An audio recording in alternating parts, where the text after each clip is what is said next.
Mempraktikkan nasihat atau poda unang dalam kehidupan sehari-hari.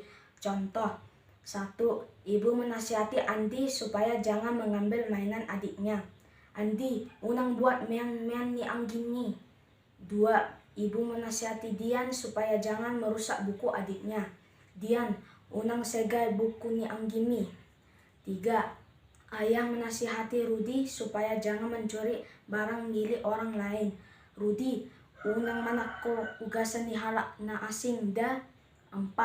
Ayah menasihati Bandi supaya jangan bertengkar dengan teman-temannya. Bandi, unang merbadai ho-doho dengan ni da. 5. Nenek menasihati Nita supaya jangan jatuh dari tangga. Nita, manap-manap asa unang madabu hosian tanggai. 6.